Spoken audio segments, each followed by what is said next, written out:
국민들이 정말 국민들이 절실한 문제에 대해서 국회가 우선 돌아가지 않는다라는 거. 그다음 싸우는 문제가 어떤 이 국민들이 절실한 어떤 민생이나 어떤 이 경제를 발전시켜야 되는 이런 문제하고 좀 동떨어져 있다는 것 때문에 국민들이 정말 뭐랄까요 질타 수준을 넘어가지고 정말 정말 절망을 하고 있죠. 그래서 누가 잘했다 서로 원인을 따지기 전에 이건 정치권의 공멸입니다.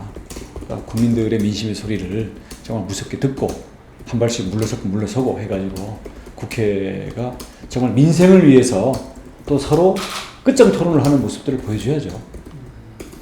아무래도 이번엔 정세균 의장님 조금 무리했다고 보실 수 있는 측면이 있으신가요? 아니면은 어떻게? 입장을 바꿔서 만약에 새누리당 국회의장이 야당에다가 저런 식으로 했다, 만약에 여당의 주장만 일방적으로 대변했다 그러면 야당이 가만히 있었을까요? 저는 역지사지 해보면 저는 뭐 자세히 보고 있지는 않습니다만은 입장을 바꿔놓고 생각해보면 뭐 그렇게 자기만 옳다라고 주장하는 것은 별로 공감을 얻기 어렵지 않나 생각합니다.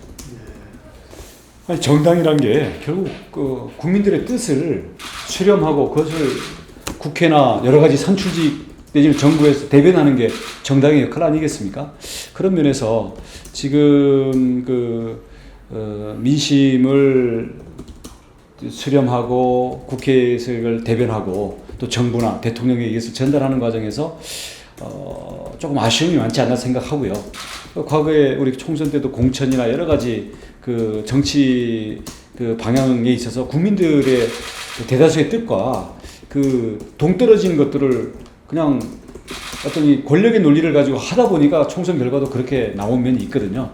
그래서 국민의 뜻 앞에서는 수없이 반성하고 수없이 자기의 부족함을 뭐랄까요 전환을 해도 그건 흠이 되지 않습니다. 국민한테 지는 게 뭐가 문제겠어요? 물론 지금 국민의 민심도 워낙 진영 논리 내지는 서로의 이해관계나 정치적 입장에 따라서 민심도 워낙 이제 서로에 대한 불신과 분노 이런 것들이 서로 진영 논리까지 이걸 부추기기 때문에 과연 민심의 뜻이 무엇이냐를 가지고도 사실은 서로 해석이 다 다른 거 아니겠어요? 그런 어려운 점은 있지만 그래도 우리 집권 여당이라고 한다면 보다 절대 다수의 비판적인 국민의 뜻까지도 충분히 겸허하게 듣고 그걸 어떻게 가급적 국정에 좀 반영을 해볼까. 그리고 당장 내용적으로 반영을 못하면 어떤 대화를 어떤 존중하는 모습이 있잖아요. 이게 그래서 집권 여당은 책임성과 포용 여기에 어떤 미덕이 있는 거 아니겠습니까? 그래서 여당이 야당처럼 선명성 경쟁을 하거나 투쟁 위주로 간다라는 것은 조금 받아들이기가 좀 낯선 면이 좀 있습니다. 네. 전통적으로 우리 새누리당은 보수 정당으로서 안보에 있어서의 안정감 그리고 경제 성장을 과거에 야당들이 다 들어누우면서 반대할 때 아무튼 경제 성장을 기획하고 이끌어왔던 이런 역사가 있지 않습니까? 그렇기 때문에 안보와 경제 발전 이 부분에 있어서 아무래도 역사적인 안정감이나 능력이나 또는 대한민국의 어떤 이 인재풀 또는 이 뭐랄까요 주류들의 어떤 참여 이런 부분들이 있기 때문에 안정감이나 이런 것들이 이제 보수 세력의 강점 아니겠습니까? 근데 한편 이 보수 세력이 자기들끼리만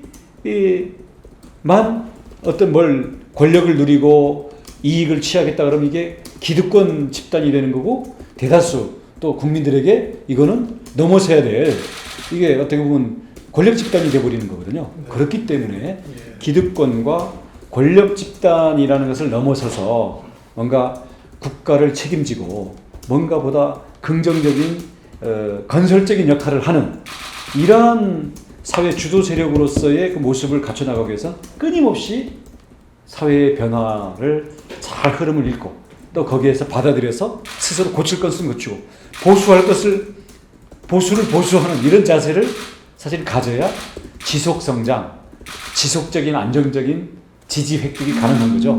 그런 면에서 과거의 영광, 과거의 업적 이것만으로 국민들이 계속 지지해 줄 거다.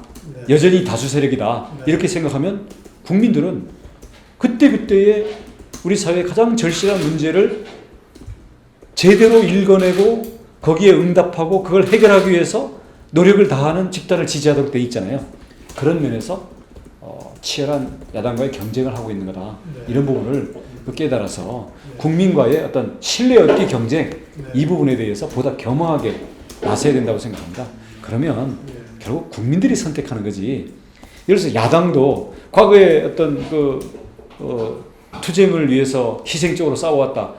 그걸 가지고 이것도 지지가 영원히 갈 것이다. 그렇게 되다 보면 그게 또 진영 논리고 그건 또 야당의 기득권이 되는 거 아니겠습니까? 예. 국민은 기득권에 안주할 정도로 여유가 있지 않아요. 하루하루의 삶이 급하고 우리 삶의 문제 하나하나가 너무나 절박한 거죠. 그럼 거기에 대해서 진지하게 반응하고 해결을 위해서 최선의 노력을 다하고 거기서 믿을 수 있는 그러한 세력에게 국민이 마음을 줄 수밖에 없는 거죠. 네. 그런 면에서 저는 예. 반성과 네. 경쟁이 필요하다고 생각합니다. 크고 깊은 정계 개편이라는 것은 개헌을 포함한 우리 정치권 질서의 정치권 질서의 재편과 새 출발을 뜻합니다. 예. 무슨 얘기냐면, 자, 지금같이 대통령이 51%로 당선이 돼서, 자, 49%가 진영 논리로 묶여 있는 상태에서,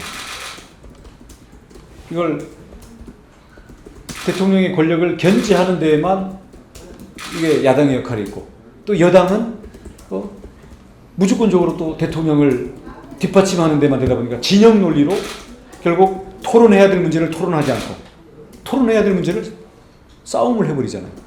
그 다음 합의해야 될 문제를 합의를 이끌지 않고 또 보다 정치권 전체가 전체 국민의 의사를 보다 겸하게 수렴하고 국민들의 의견들을 수렴해야 될 것들을 정치권끼리의 어떤 싸움으로 이걸 날을 새다 보니까 이런 구조화에서는 어떤 정권이 들어서 어떤 대통령이라도 사실은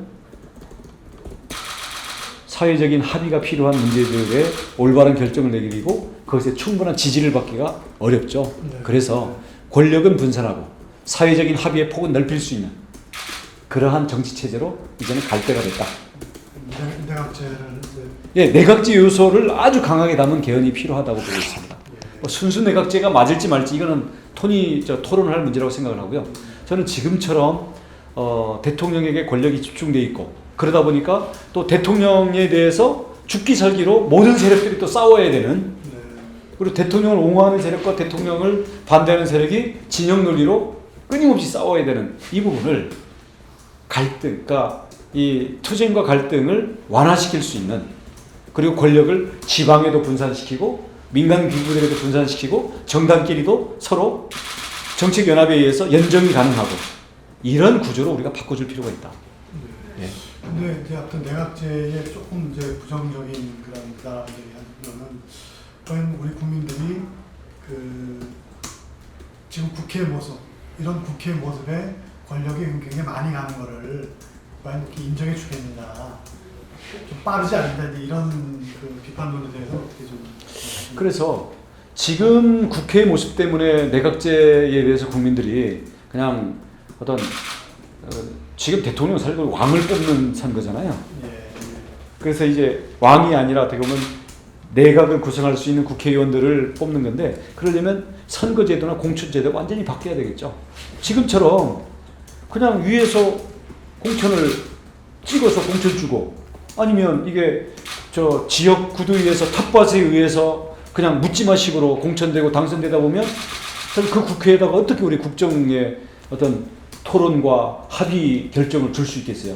그래서 저는 예를 들어서 공천도 완전히 국민의 손으로 돌리는 그런 공천 제도가 이루어져야 되고요.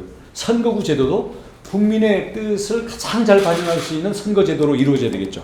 그러니까 인물에 대한 선택도 마찬가지고 국민의 지지율 등도 어떤 이 정당에 대해서 어떤 정당 지지율이 그대로 반영될 수 있는 그런 걸로 간다든지, 그렇게 해서 정당 정치를 좀 더 활성화해 줄 필요가 있겠고요. 그다음 국회가 마음대로 결정을 못하게, 그래서 중요한 어떤 이 결정들에 대해서 직접 국민투표로 묻거나 아무튼 국회끼리도 서로 견제할 수 있는 이런 부분들에 대해서 저희들이 제도를 더 강화할 수 있다고 봅니다. 지금 워낙 인터넷도 발달하고 국민들이 과거처럼 막 그 국회에서 일어난 일을 알려면 막 며칠씩 걸리고 이런 게 아니고 지금 실시간으로 들여다보고 있고 이러기 때문에 물론 충분한 이성적인 토론의 과정이 보장이 돼 있어야 되겠지만 보다 많은 부분들을 직접 민주주의, 국민투표라든가 이런 부분에 저희들의 비중을 넓혀줘야 되고요. 국회의원들의 자질이 문제되는 경우에는 국회의원을 소환하거나 이렇게 할 수 있는 제도를 지금보다 훨씬 강화해가지고 국회를 국민들이 통제할 수 있는 그걸 강화시킨다는 전제하에 저는 내각제적인 요소로 가는 게 맞다고 봅니다. 국회를 못 믿으니까 대통령 한 사람한테 모든 걸 맡기겠다. 그럼 우리가 지금 왕을 뽑고 있는 거거든요. 왕을 뽑아놓고는 뽑는 날부터 거기를 그것 때문에 모든 게 국가가 안 돌아간다고 하루짜리 영웅 만들어 놓고는 5년짜리 지금 어떤 원흉을 만들고 있는 이 구조가 우리 국가의 어떤 이 긍정적인 분위기, 타협과 협조의 분위기를 위해서도 안 좋다고 봅니다. 소폭의 정기 개편은 뭔가요? 소폭의 정기 개편은 그래서 대선 후보끼리 단일화를 하거나 아니면 경쟁하다가 뛰쳐나오거나 아니면 우리끼리 합쳐서 개헌을 하겠습니다. 어떤 공통의 공약을 내걸고 세력이 모이거나 이런 것들이 소폭의 정계 개편이겠죠. 여시제는 그 참여하시게 동기는 어떤? 여시제는 특히 우리 그 중앙일보와 그 이광재 지사를 중심으로 해서 국제 여러 가지 이슈들에 대해서 우리 젊은 정치인들이 좀 더 진지하게 토론하고 국제 전문가들을 좀 더 체계적으로 네트워킹해서 토론할 필요가 있지 않냐. 그래서 그걸 나쁘다고 할 이유가 없겠어요. 그래서 그런 차원에서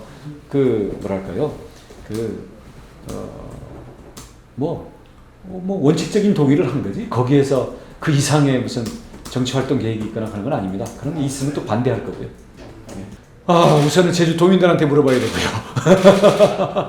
네, 우리 제주 도민들의 대다수는 현재까지는 두 마리 토끼 쫓기에는 제주도의 현재 어떤 발전의 기회와 제주도 현안이 너무 중하다, 멋이 중한디 이런 질문을 던지고 있어가지고요. 우선 현재 제 어깨에 지고 있는 짐을 제 마음대로 내려놓을 수는 없고 제주도정, 제주에게 온 이 성장의 기회를 그 문제들을 여러 가지를 해소하면서 지속적인 성장의 어떤 반석 위에 올려놓는 그 일이 현재 저의 사명이고요.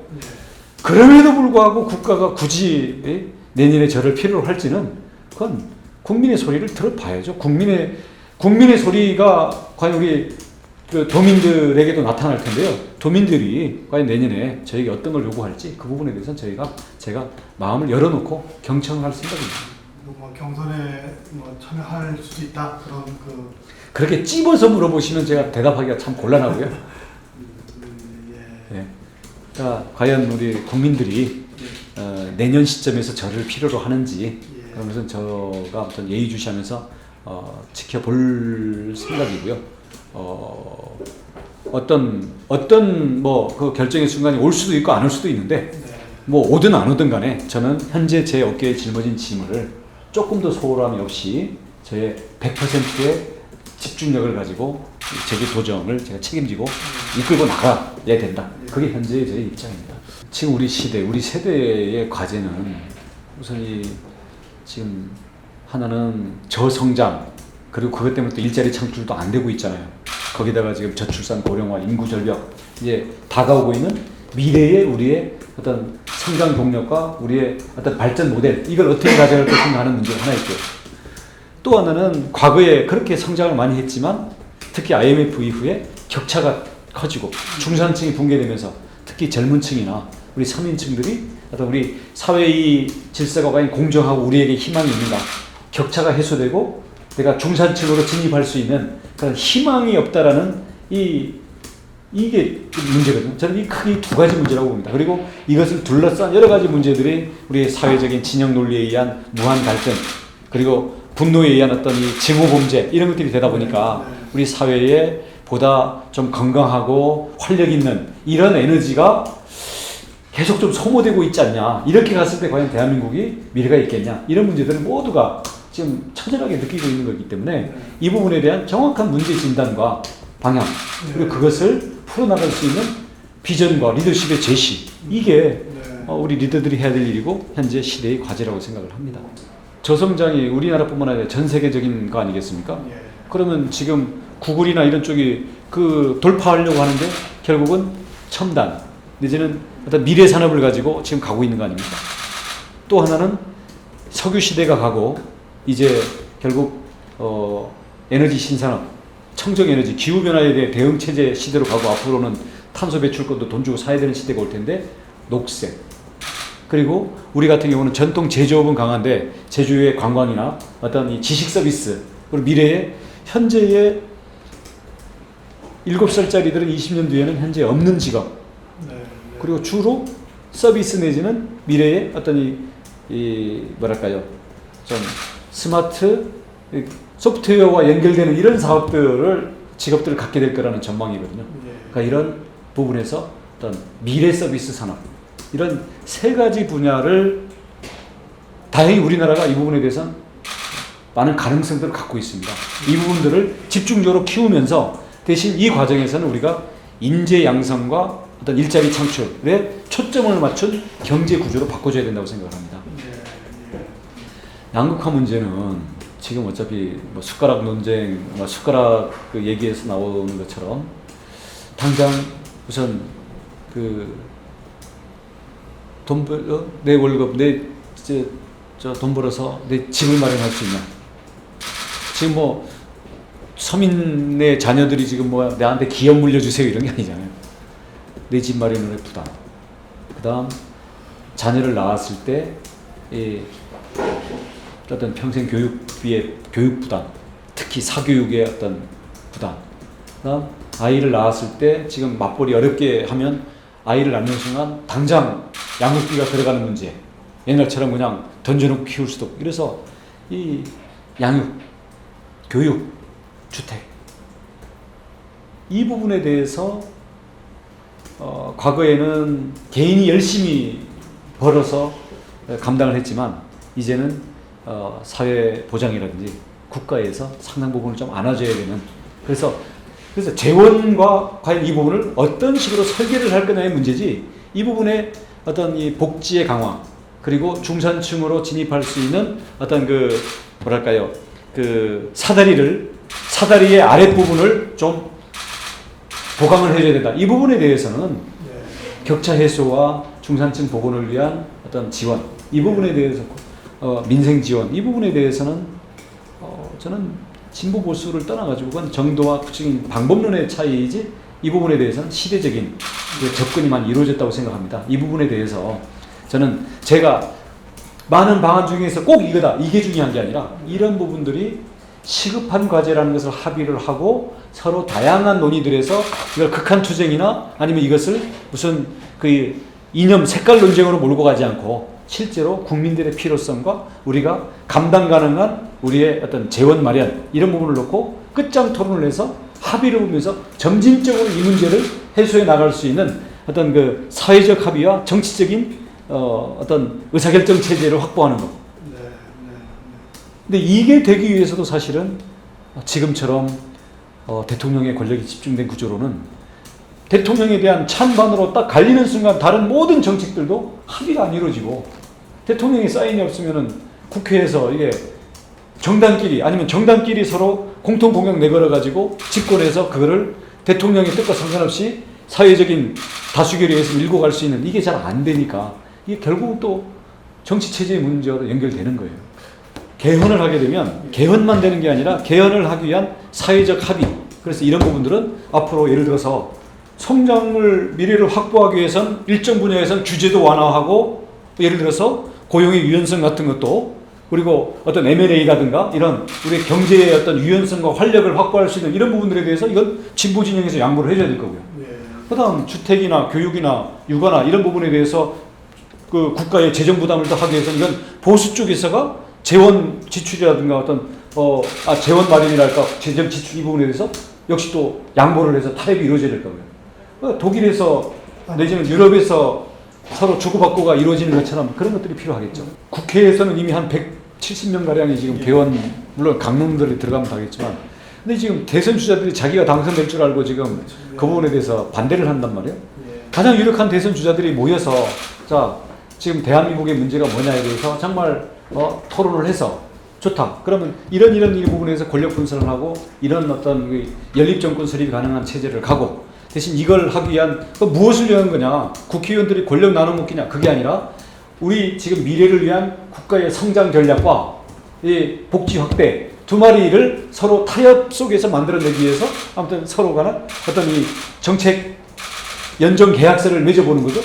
그렇게 해서 이게 유력 주자들끼리 합의가 되고 거기에서 해서 대선 치르면서 공약으로 해버리면은 실현이 가능하죠. 그러면 국민 지지도 따를 거고요. 욕심과 착각 때문이죠. 욕심은 자기가 될 것 같으니까 그렇고 착각은 그래도 자기가 되고 그렇게 해서 대통령이 된들 자 복지공약 내걸었다 할 수 있습니까? 지금 정치 체제와 이거 가지고는 복지하려면 곧바로 또 그거에 따른 어떤 무한 반대의 논리에 부닥치게 될 텐데요. 그렇게 하다가 또 1년, 2년 지나면서 또 레임덕 빠지고. 네. 왜냐하면 예를 들어서 사회적 합의가 된 문제는 그것을 그런 대통령이나 누구한테 핑계댈 게 아니라 이게 쭉 밀고 가줘야 되는데 지금은 대통령이 출범할 때는 새 옷을 입고 딱 나서지만 가다가 바람 맞고 비 맞고 넘어지고 어디 한 대 맞고 이러다 보면 나중에는 국정의 과제가 무엇인지가 사실은 표류하는 그런 왜냐하면 강력한 반대에 부닥치는 몇 가지 때문에 사실은 잘 지속적으로 가야 될 부분 가지고 영향을 받는 게 현재의 그 우리 정치 체제거든요. 그런 점이 국가적으로 5년 주기로 이게 너무나 극단적인 어떤 이 메시아를 구세주를 기다리는 어떤 거의 뭐 무슨 절대적인 성부를 만난 것처럼 뽑아놓고는 이게 몇 달이 지나면 1년, 2년 지나면서는 그 대통령을 쫓아내지 못해서 안달이 되는 또 다음 주자들의 무한정 끌어내기가 시작한 이 무한 반복을 이제는 끊을 때가 오지 않았나. 대한민국의 미래 성장 전략 그리고 우리 중산층 복원 우리 중산층을 살리는 그 정책을 놓고 저는 가장 광범한 어떤 정책 협의 타협과 양보에 의해 가지고 일단 그 부분을 하고 나머지 사실은 그 의제들은 양보할 수 있습니다. 왜냐하면 이게 가장 시급한 거라고 보기 때문에 그런 걸 통해 가지고 아까 말씀드린 것처럼 중산층으로 가기 위한 그러니까 저성장 그러니까 지속적인 미래 성장 산업 동력을 이끌어내면서 이것을 일자리 창출로 연결시키고 또 여기서 우리 개개인이 지금 국민들이 중산층이 붕괴되고 있는 육아와 교육과 주택의 문제 이런 문제들에 대해서 국민들이 미래의 희망을 갖고 우리 국가가 다시 한번 다가오는 4차 산업혁명 미래 시대에 대한민국이 다시 한번 도약할 수 있는 그 희망과 어떤 긍정의 에너지를 끌어낼 수 있는 이 핵심 축을 어떻게 만들 거냐. 저는 국가 리더의 모든 노력이 여기에 집중되고 나머지들은 상당 부분 위임해도 된다고 생각을 합니다. 전술핵 배치 물론 전술핵 배치는 미국이 하는 거기 때문에 우리가 핵이 없잖아요. 근데 핵 독자 개발은 저는 안 맞다고 보고요. 지금 북핵에 대한 그 억제 및 보복 능력을 갖출 수 있는 것은 미국 핵 우산의 강화일 텐데 저는 그 부분에 대해서는 진지하게 우리들이 추구도 하고 카드로도 써야 된다고 생각을 합니다. 미국의 핵 우산 강화 우리가 그렇습니다. 우리가 뭐 하는 건 아니고요. 우리가 핵 개발하려면 지금 NPT 탈퇴를 해가지고 유엔의 제재를 받아야 되는데 그거는 현실적인 대안이 아니라고 생각합니다. 공수처도 일단 찬성하시는? 기본적으로 찬성합니다. 검찰이 매번 반성하고 개혁하고 있다고 하는데 점점 계속 더 큰 사건이 터지잖아요. 제가 검찰 출신이 하지만 그것은 뭐 그렇게 감사할 문제는 아니라고 봅니다. 저는 반기문 총장님하고 친하기도 하고 사이가 아주 좋습니다. 외교부 장관 할 때도 제 통일통위원장 하면서도 물론 그때 장관은 아니었지만 여러 가지 그 현안들을 같이 이렇게 의논하고 다뤄본 적도 있고요. 그다음 특히 제가 제주도에 이제 그 카본 프리 아일랜드 프로젝트 때문에 유엔 총회, 기후변화 총회에 가서 이걸 대한민국의 대표 사례로 발표한 적도 있는데 그때도 반 총장님께서도 많이 좀 도와주시기도 했고 또 반 총장님이 기후변화 그 협약을 전 세계적으로 맺은 게 최대 업적이잖아요. 뭐 그런 아젠다 부분에서도 좀 맞고요. 그래서 저는 뭐 대한민국 역사상 뭐 유엔 사무총장이 언제 있었습니까? 그래서 정말 존경받고 이제 귀하게 쓰여져야 된다고 생각을 하고요. 근데 이제 과연 다음 대선에 어떻게 자꾸 그건 잘 모르겠어요. 좀 하시면 잘 돼야 되는데 다들 뭐 걱정들이 많으니까. 좀 이렇게 교류도 하고 좀 소통 같은 것들이 잘 그래도 되지 않나요? 아주 잘 되고요. 기본적으로 서로 무슨 얘기든지 할 수 있는 편안한 소통이나 토론이 제한 없이 될 수 있다는 게 장점이죠. 그럼 어쨌든 주자의 세대 교체 같은 것들도 좀 이렇게 목소리를 좀 키울 필요가 있다고 보세요. 당연하죠. 예, 이 정도 하시죠 뭐. 미천 다 뽑아가시면 안 되니까.